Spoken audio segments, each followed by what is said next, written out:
Hello, everyone, and welcome to the Franchise Show. I hope you're all doing well.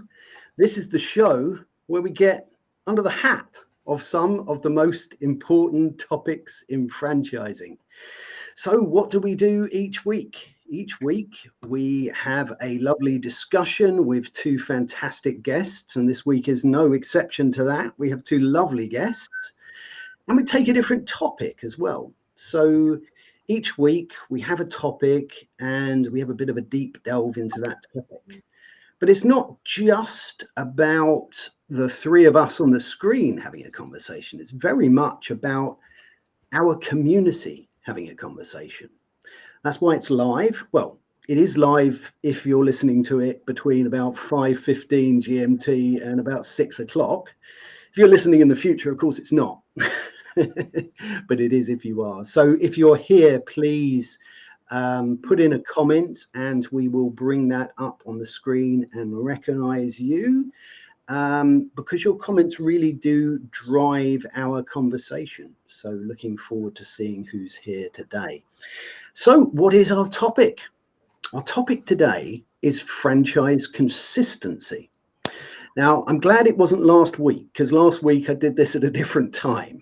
There would have been a beautiful irony about it, but why do I do this every week, every Tuesday at the same time? It's exactly that reason. It's consistency, so that people know what to expect and when to expect it.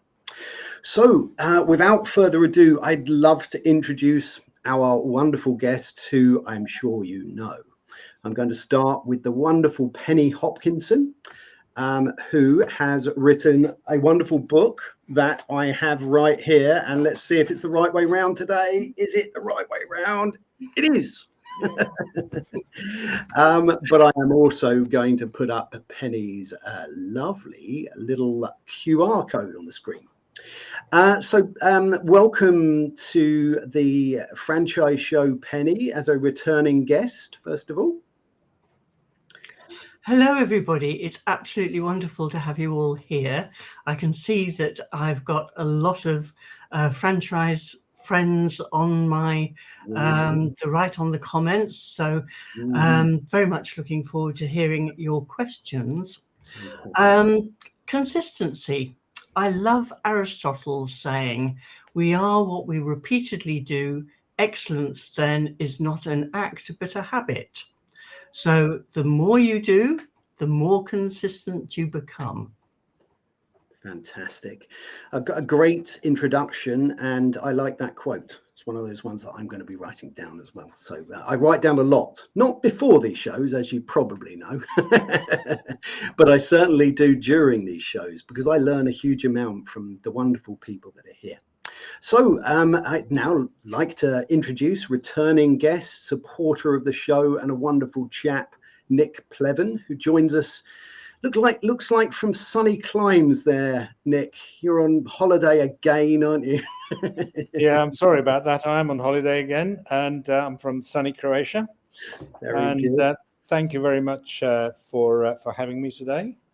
I wish I had as good an introduction as Penny, but I don't, and it wouldn't do to do anything sort of to outdo Penny, would it? So I think we'll leave it what she said, which was excellent. Very good. And actually, while you were talking, let me put up your lovely QR code. I wouldn't be amiss to be putting that up as well, if I can find it. Now, where it's gone? There it is. There it is. So let's recognize a few people that have joined us early on today before we get into this wonderful topic of franchise consistency. So we have the fantastic Natalia, who is a former guest on the show and a supporter of the show. And Natalia has put, "Good evening all. Lovely to see you and looking forward to today's discussion." So are we. And it's Johnny Joseph. And he is put, "Hi from a still very hot LA, but beginning to cool." Well, we were just discussing you, Johnny, about the fact that it never seems to rain and be very grey in Los Angeles. It's always sunny, but maybe not. Let us know when it's raining in Los Angeles. I'd be interested in that. Great to have you here, Johnny, and looking forward to hearing your thoughts on consistency. as a franchise auditor, it's something that I know that you will be passionate about. So great to have you here. And we have, of course, the ever wise Simon Wise. He loves that. Of course, he loves that. And he's put, hello, franchise friends. Well, hello to you as well, Simon. We've got 3 or 4 more people to introduce before we get into this. We've got Sanjay. Great to have you here, Sanjay. He's put, hello all, looking forward to the event. We're looking forward to it too. And Sanjay is a lovely specialist in the finance part of the franchise industry. We have Katrina Newman, QFP. Got to put your letters on. Great to have you here, Katrina. She's put, hello, franchise friends. Looking forward to today's chat. Well, so are we, and great to have you here. And we have a new person here today. We've got Joanna Dawson. Welcome to the Franchise Show, Joanna. Hello, and good to join the franchise community. Well, it's fantastic to have you here, and looking forward to hearing your thoughts on consistency and how that fits into our wonderful world of franchising. And finally, it's the lovely Scott English. Scott is one of our media partners at Elite, and he's put, hello everyone, weather report for you, Harvey, in Essex, cloudy and rainy. Excellent stuff. I didn't realize I was going to be a weatherman. Your life does take some funny turns, doesn't it? But great to have you here, Scott, and really looking forward to hearing your thoughts on consistency. Scott has done a lot of work in celebrating the success of our lovely franchisors, and it'd be great to hear your thoughts today. So let's start with you, Penny. What in terms of your business and your experience in franchising, how does consistency fit into what you've done and what you do, and what's your sort of opening thoughts on consistency? Well, I think it's through consistently creating the very best experience that we get the quality of product, service, and environment. And this is, really what makes consistency the key to everything you do. You've heard that it's the key. And when it comes to franchising, it's not just a cliche, it's the cornerstone of everything we do.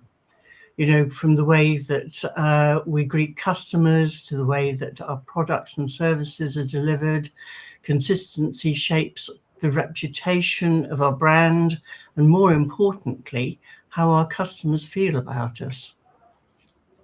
Absolutely. I think you're right, and I wrote down there about the fact that consistency equals quality. Well, provided you're consistently doing the right thing, I suppose. But it's certainly, if you're doing the right thing consistently, then that's where that quality comes from. When you think of something that is of good quality, it's because it's consistently delivered that over probably a number of years or decades. So I think that's really interesting. And I like what you said there about greeting customers, and it has to sort of flow right the way through the business. So no, I love that. That's fantastic. Thanks very much for that. Nik, taking things now from your perspective, and Nik is in the recruitment side of franchising, and again, an area where consistency is of course key. What's your take and sort of opening comments on consistency within recruitment and within your business?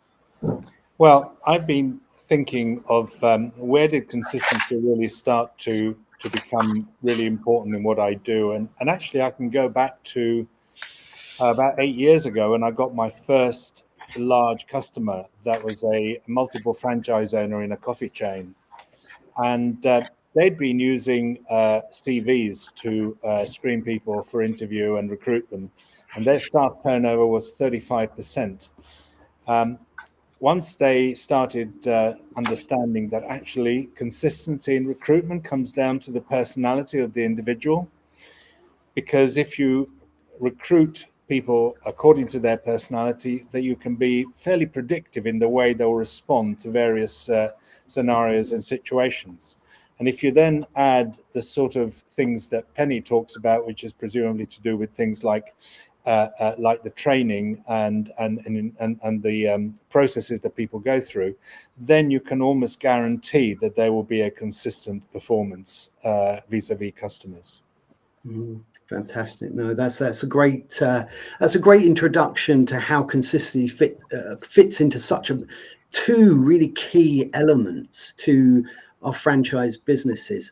Let's quickly recognize a couple more comments that have come in before we continue our conversation. We have Sia here. She's put, hey. Well, hey to you too. Great to have you here, and really looking forward to hearing your thoughts. Sia's a lovely person, and great to be connected to you. So, and what we got here from Johnny. There you go. Johnny has put, please be patient, please. 3 days of rain usually happen January and February quite consistently. So we're back onto the weather there, but yeah, good to have you here. Well, look, we've got a couple of good comments coming in here from Simon and from Sanjay. So let's take Simon's comment first. Consistency is a strength in franchising for the customer. Every franchisee working under the same brand, using the same systems. You know what to expect when you walk into a McDonald's, for example.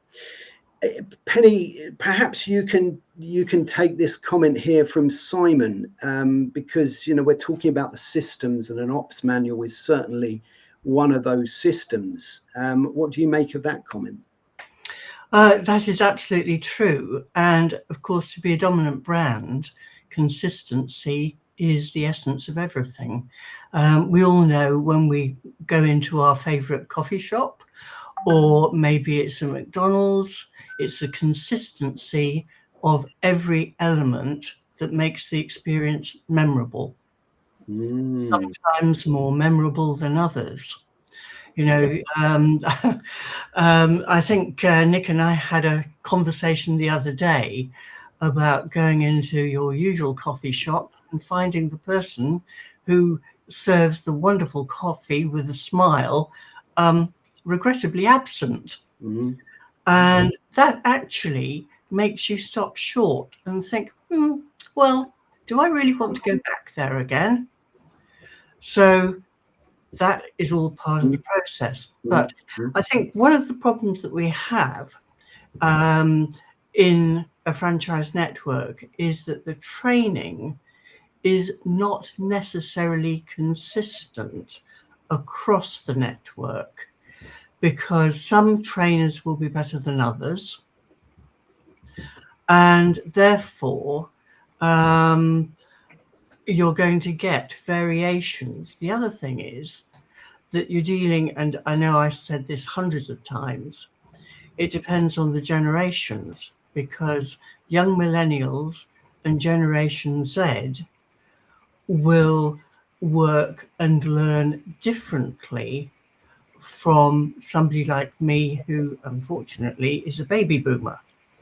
I love my text, they hate text, and they learn from visual means. They are the YouTube, TikTok, Instagram generations. So if somebody is training in the wrong way and the training materials don't match the generational way of learning, then that consistency can break down. Absolutely, really good points there. I'm going to pass it over to you, Nik, actually, because Penny made some really good points there, and I don't know why I happened to focus on the one about coffee shops. Some strange thing, but but it's very true. You go into anywhere that you regularly go into, and particularly things like coffee shops or restaurants, because there are certain customers that go in there really as part of their social life, particularly certain generations, and therefore that interaction with the barista or with the server is really, really important and a big part of that process. And to have that consistency of that smile and that interaction is what that person, it doesn't matter really what the coffee tastes like for that person in a way, or they'd be a lot more tolerant to it, I think, Yes. providing that service. So it's very much about your people, how they're trained and who they are. So I'm going to hand it over to you, Nik, because you're our resident people expert there. So Oh gosh, I wish you hadn't said the word expert. Enthusiast then. Okay.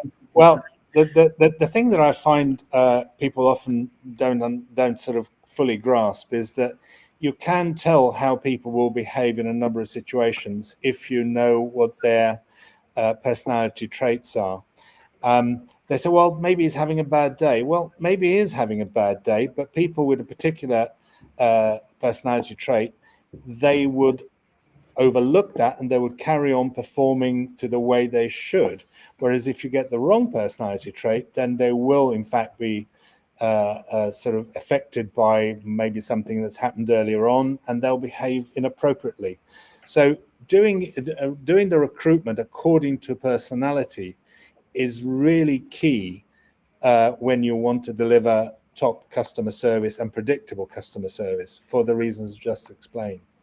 Do you agree with that, Penny? Yes, I do. Absolutely. You have to have consistency of recruitment. I mean, it's really interesting, and personality is something that traditionally is hard to sort of box off and hard to work out what somebody's personality is. And traditionally we go down the route of looking at a CV and then interviewing somebody or phoning somebody to try and gauge what that is. You know, how does what you do, Nik, help people navigate through that? That's my first question. My second question is, if you are a potential employee looking to go into a business, what's your best way to approach that process?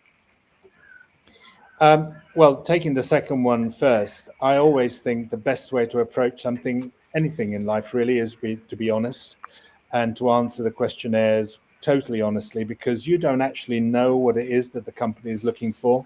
And you could actually be doing yourself a disservice by answering inappropriately. But taking the other side of things, from an employer's point of view, if you always recruit people according to the right personality for the role, you are not. In fact, sorry, let's go back a step. You know the company I mentioned right at the beginning in the coffee sector, and they were using CVs. After they tried using personality as the main assessment, they stopped asking for CVs entirely because they discovered that actually makes no difference, because they do all their training. And if you've got the right raw material to deal with, then you'll get the result at the end. And the CV is not only, in that particular instance, it was actually just getting in the way. And it's been working for them consistently for the last 8 years. Fantastic. I don't know if that's answered your question, Harvey. Very much, very much.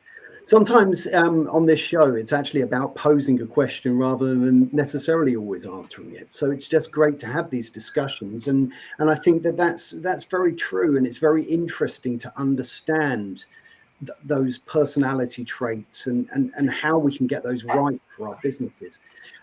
Let's have a quick look at a comment here from Joanna. And Penny, is this somebody that you know? I think it is. There we go. Yes, definitely, since 2006. Oh, well, there you go. Let's read Joanna's comment and see what you make of this. So true, Penny and Nik. At Costa Coffee, when Penny worked on the system with me, the consistency and the quality of coffee, whether Bedford or Beijing, was critical. We spent hours in training procedures and localizing them through demo and skills practice with young teams and making the procedures repeatable. Some great points there, Joanna. Really like that. I like what you said there about the procedures being repeatable and it being the same whether it's Beijing or Bedford. You know, it's got to be consistent across the world. What do you make of this comment here, Penny? Well, it is absolutely 100%, because that is exactly what we were doing. and we were, I think in those days, all the manuals were printed. I think we probably had a suite of 6 of them, which eventually went on to CD-ROM. So the Costa Coffee were at the forefront of digital technology back then. What a way we've come since then. But Joanna was not only the project manager of all these manuals, but she also had to train them in. So she trained them literally in the Middle East region, India, if I remember correctly, Beijing, and in Moscow. Oh, yeah. So they had to be easily repeatable. Absolutely.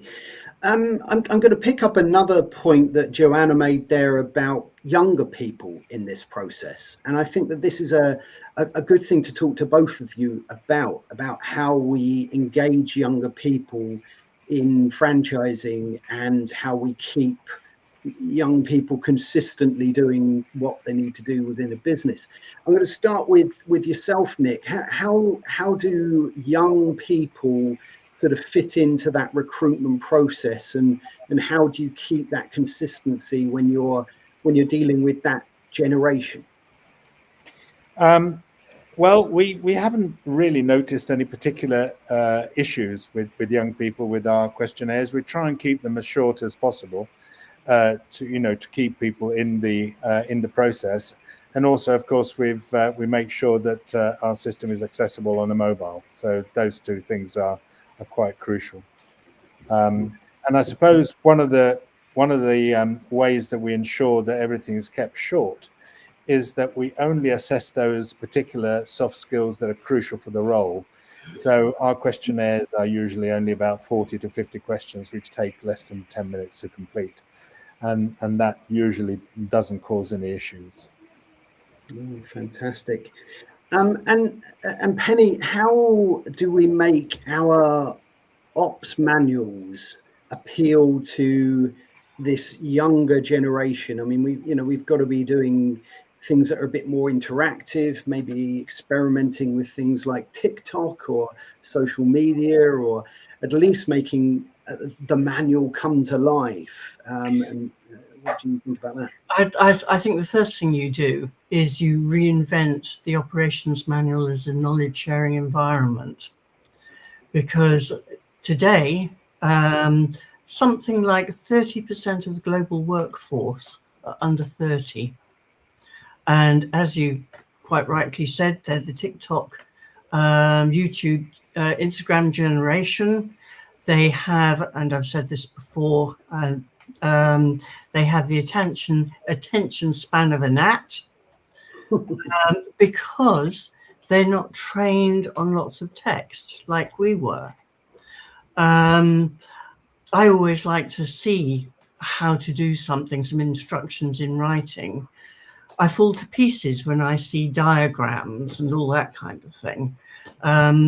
Anybody who saw a post on my new electric toothbrush, trying to pair it with Bluetooth on my smartphone, I think was a step too far. Technology gone absolutely mad. So the way to get to the younger generations is remove as much text as you legally can and go onto small bite-sized tasks with video. For example, there's a knowledge sharing platform, Manual 2, where you can engage your team members in videoing with your smartphone tasks or longer procedures, uploading them, captioning them, turning them into QR codes, so that at the point of need You can capture how to strip down the coffee machine at the end of the day.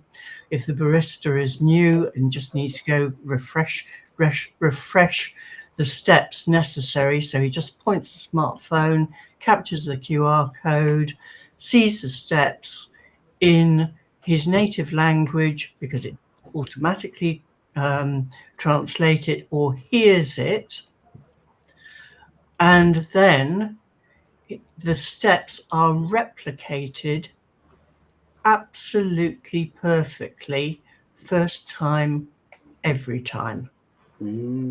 That's really interesting.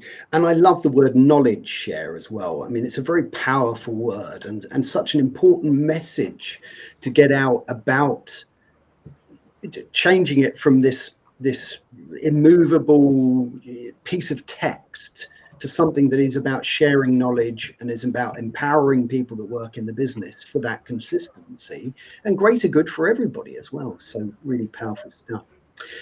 Let's have a quick look at a few more comments that have come in. Make sure we've recognized everybody that's here, because we're all about recognizing other people. This show is all about everybody within the franchising industry. We've got the lovely Jason Caber from SEO Samba here. Great to have you here, Jason, one of our lovely sponsors and supporters.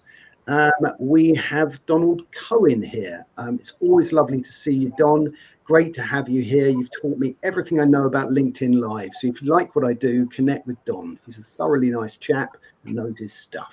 Great to have you here and looking forward to hearing your thoughts on consistency.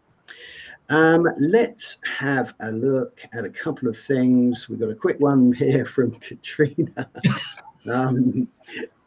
She's talking about your toothbrush there. It's a bit crazy, isn't it? But and she's got a Bluetooth one as well. I'm not quite sure how that works, but let's have a look. Johnny's put an inconsistency can often be an early indication of an issue.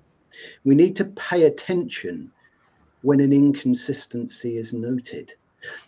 I really like this one because inconsistency, the opposite of what we're talking about, can often be boxed off as a negative, actually. But Johnny's taken a bit of a different take here, that if you discover something, then it's an indication that you need to make something more consistent. What do you think about inconsistency, Nik, and whether that can be a positive leader into a more consistent approach? Well, as I mentioned already before, if the behaviour of your staff becoming inconsistent, that means that something in the recruitment process is going amiss, and you're unfortunately recruiting people who don't have the traits that you're looking for. So he's absolutely right that it can identify issues, and the sooner you identify those, the better. In which case I wouldn't have had that rather unpleasant girl serving me my coffee the other day. Absolutely. No, that's fantastic. Penny, what do you think about this? Do you think companies look to improve their ops manuals or improve their recruitment for Nik, but improve an element of their business when they find an inconsistency? Is that a key driver, or should we be getting it right before that happens? Well, obviously we would want to get it right before it happens, but we live in an imperfect world, and every human has their own way of doing things, which may not be the one that the franchisor wants. So yes, inconsistency, it needs to be picked up in recruitment, because I think that's where it starts. Then training, because if the training is inconsistent, which inevitably it will be across a large network, because the trainers will all have different levels of not just expertise, but ways of getting the training across. In the operations manual, as in the business, it's a perfect way of continuously improving. which is what we need to scale and grow. And of course, when we talk about recruitment and consistency, that doesn't just mean the customer-facing staff. It also goes back to managers and assistant managers, where often the problem can begin. In fact, going back to the first time I dealt with that companies dealing with CVs, the problem was identified that it was down to managers in the stores recruiting people that were friends or friends of friends, rather than actually doing it in a scientific way. I think it's a classic mistake people make, especially in younger businesses where people employ people they know rather than people that are right for the job for the right reasons. I'm sure it was a book I read, 7 Habits of Effective People. I remember that, and that was one of the things that Stephen Covey put in that book. Let's have another look. We've got a couple of good questions come in. Let's take one here from Sanjay. Sanjay's put, do Penny and Nik have a view on how metrics or key performance indicators can be used to measure consistency across the franchise base? Do tools exist? Yeah, I mean, we've talked a little bit here about how we can start the journey off right with great employees that, match the values and have the personality traits. And we've talked a little bit about getting that ops manual to really work. But how do we judge this as we're going along? How do we judge if we've got the wrong employee, or how do we judge if the ops manual is not working? Either of you can take that. Ladies first. Penny can take that. Okay. Well, every manual that I've ever produced has a section on measure, analyze, and improve. So that takes either the KPIs or other means of measurement or analysis and matches it across the balanced scorecard. I don't know how many people here are familiar with it, but it's the balanced scorecard is something that we use at Costa. And you've got your green, amber, and red light. And as those who know Pareto's law, you've got 80% who are probably performing reasonably well, 10% who are performing extraordinarily well and don't need any help whatsoever. And then you've got that 10% right at the bottom who may never do any better. But you've all got, you need to consistently audit year on year. And in a new franchise, it's very good to have a business development meeting every quarter until you're satisfied that the new business is on track. That's fantastic. And before we switch over to you, Nik, there to take your views on this question, if you have just joined us today, this is the Franchise Show, and today we are talking franchise consistency with the lovely Penny Hopkinson and Nik Plevan.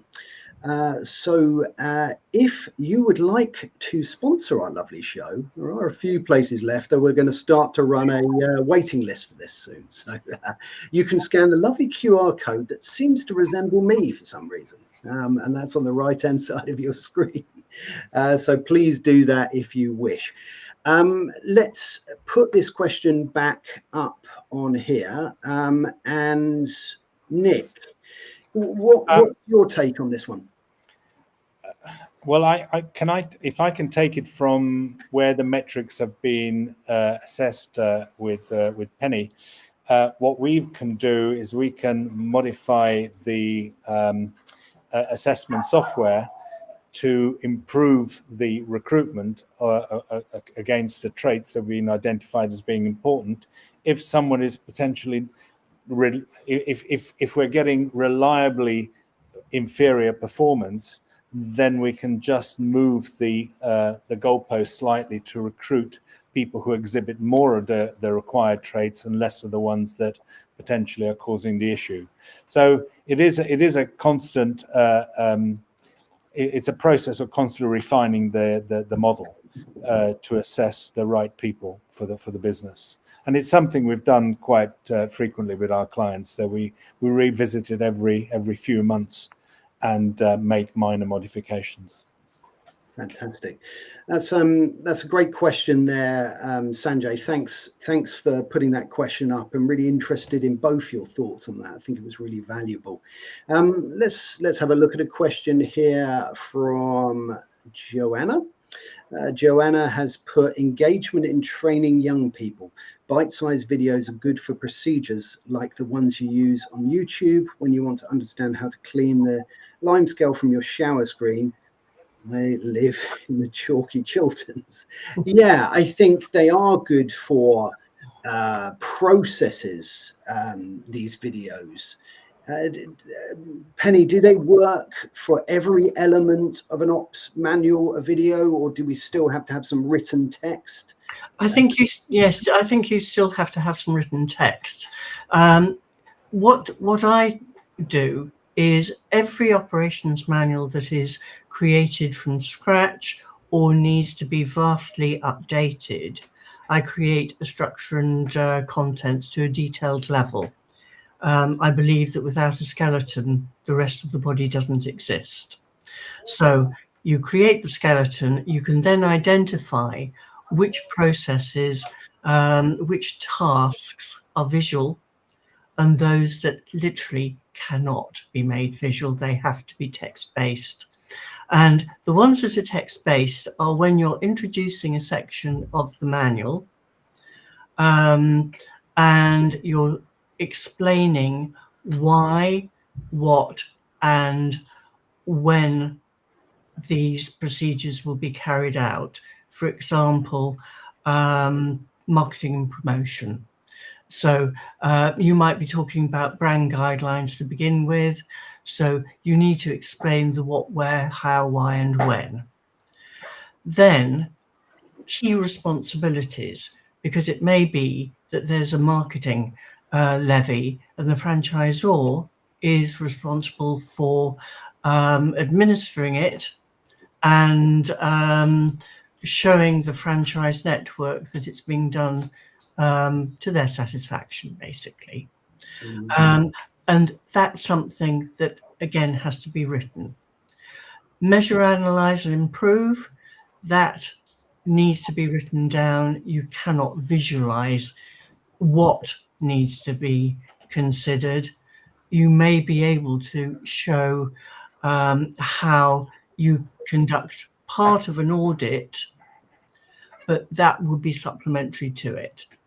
And then finally, you'd need to have a list of tools and resources, which would be your videos. Fantastic. Yeah, I mean, you've got to put all of these things together. My cat is going to join us in a minute. He keeps running by, trying to get attention. He's now under the seat. In a minute, he's just going to jump on the laptop. So we're going to have to put up with that. On the video front of things, we are, particularly what we said earlier about Gen Z. I mean, we are increasingly using videos, especially once people appear on the software from the job boards. We often put videos there from the employer, explaining what it is they're looking for and encouraging people to apply. And that has actually been quite successful. And we also use videos when people have applied to be able to support their application rather than with a CV or a covering letter with a video. And that works very well as well. Great idea. Great idea. I love that, because there's so much more engagement with the video anyway, from both. Yeah. You can put across who you are and a little bit of your personality a lot more in a video, just the same way as you can see who someone is a lot more. Absolutely. But you have to make sure that you do it on jobs where people are prepared to do that. We've tried it with some roles and it's just not worked well at all. But with customer facing roles, you'd expect that, because ultimately they'll have to be dealing with people, so they should be perfectly comfortable doing it. Absolutely. Bookkeepers, not so good. No, there's some people who still like some written text rather than video. I want to come to.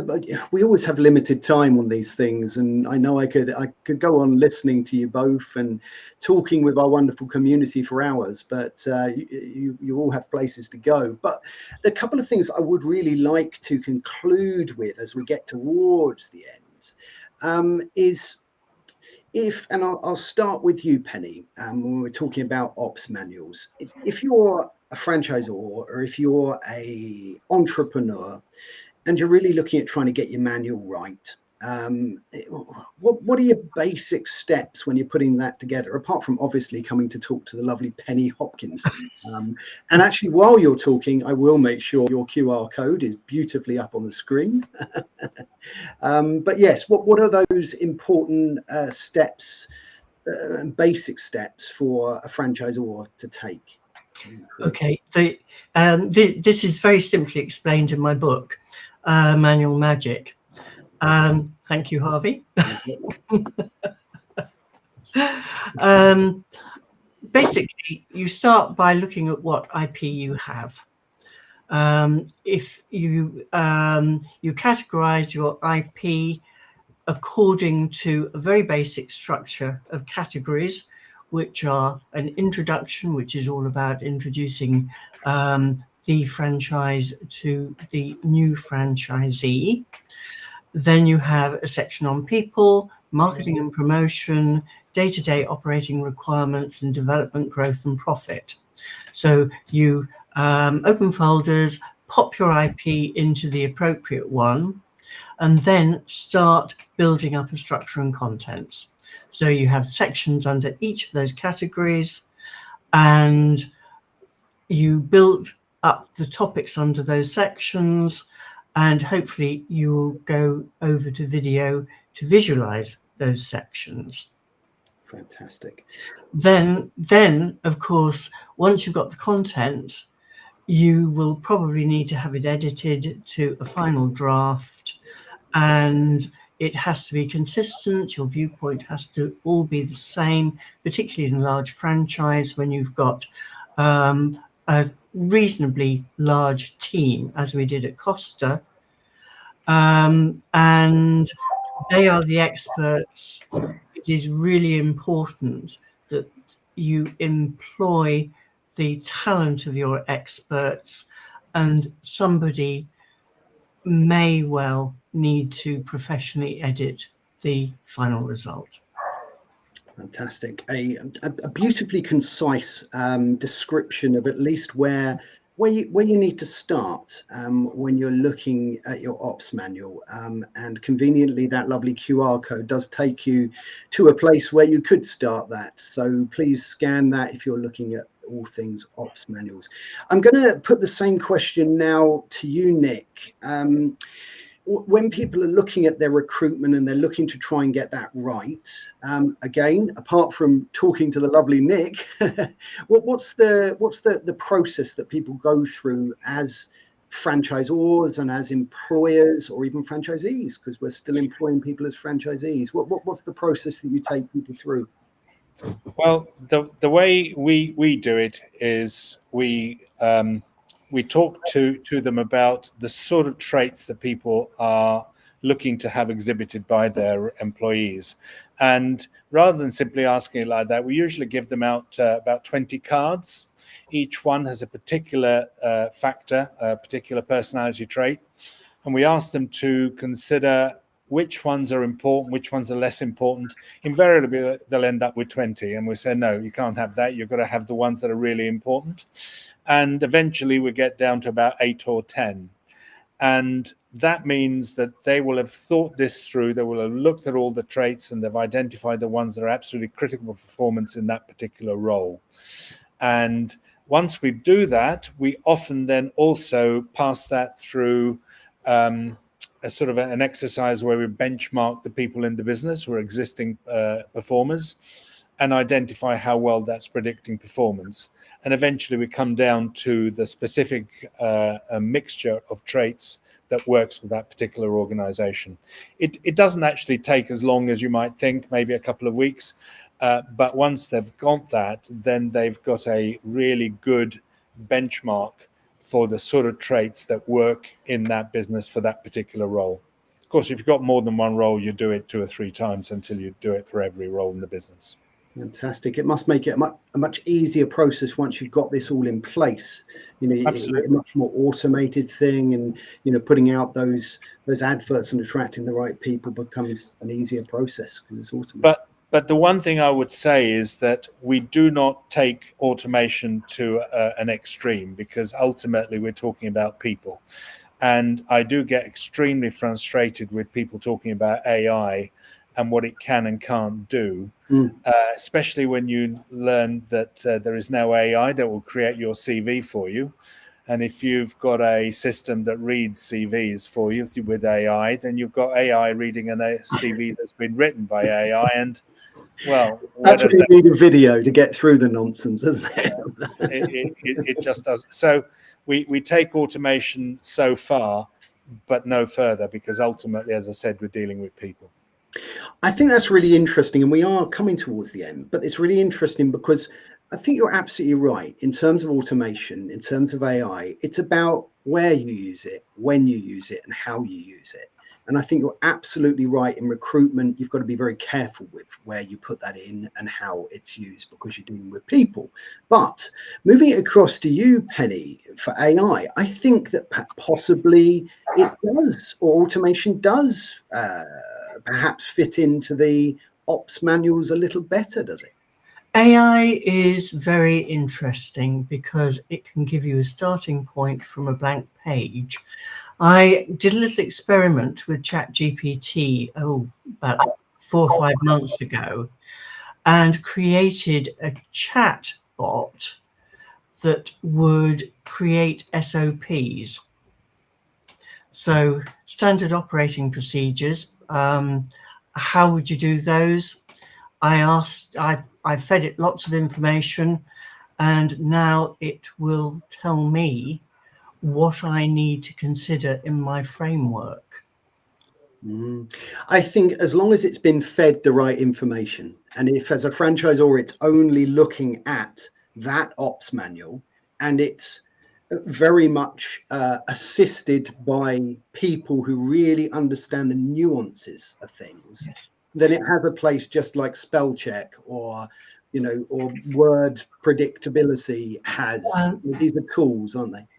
I think one real asset is an app like Grammarly Pro, because we're not all good at spelling and grammar. But if you produce an operations manual with text for your franchisees, what do? They look at them and think, well, my franchisor is illiterate. This is not a good brand point. So Grammarly Pro can, to an extent, improve a draft. And I will absolutely hold my hand up and say that when I'm writing articles, and I've written about 15 since I launched the book last September, October, I will always pass what I do through Grammarly Pro, even though I would like to pride myself and say that, my spelling is pretty good, my grammar's pretty good, but hey ho, it always tells me I've got the commas in the wrong place. Absolutely. I think it's like all of these things, it can be grammar can make things very nuanced and can give you a different meaning and can give you inconsistencies, just as a tone of voice when you're talking can mean something else. So a very interesting one to touch on there. We are now coming towards the end. So before we talk about what's happening next week and what's happening on our sister show, I would like to give you both the opportunity to give your final thoughts on consistency. So I'll hand it over, first of all, to you, Nik, and let us know what your final thoughts to leave our lovely audience with on consistency. I would just like to say, if anyone's looking to recruit staff, think about what you're really looking for from your staff, what you're looking for them to deliver, and consider whether it is a hard skill or whether it is, in fact, something that can be taught, and you're really building on the inherent natural traits of that individual. And if it is that, then how are you going to identify those the best people to recruit, and then spend time training and building into and putting into your business, and consider how best to do that. That's what I would say. Fantastic. And Penny, what are your final thoughts on consistency while I find my diary? My final thought is that if you want to grow a dominant brand, you need to consider your franchise teams being a real major part in continuous improvement. Very, very quick illustration in my book. In my fictitious franchise, I have Mary trying to work out a way to soften the butter for the Victoria sponge, because all the complaints are coming in from one franchise. And she's noticed that the kitchen hand isn't taking the butter out as soon as he gets into work. So the butter isn't soft enough. And there's a lot of wastage of the batter and a lot of complaints. So it's costing money in terms of wastage, and obviously lost customers because they hate the Victoria sponges. So Mary, by doing a slight tweak, putting the butter into the microwave, finding that it only takes 30 seconds to do it, she has changed the whole complexion of the network. Everybody's coming up to her and saying, well done, fantastic, you've saved us a lot of time. The kitchen hands are no longer unhappy when we give them a rocket because we don't need to anymore. We still like them to take the butter out, but hey ho, it doesn't matter. And all these steps are on a knowledge sharing platform, and the kitchen hand can go and do the microwave process and get the butter softened to the right temperature. Fantastic. Well, a great story and a lesson for us all. Check your butter, otherwise that can be a slippery slope out of consistency. I think I've created a good segue there, haven't I? Well, look, we have now come to the end, so I'd like to say a big thank you to everyone who has been here live with us today. This show is what it is because of you and your wonderful questions and how we all work together to get into these subjects.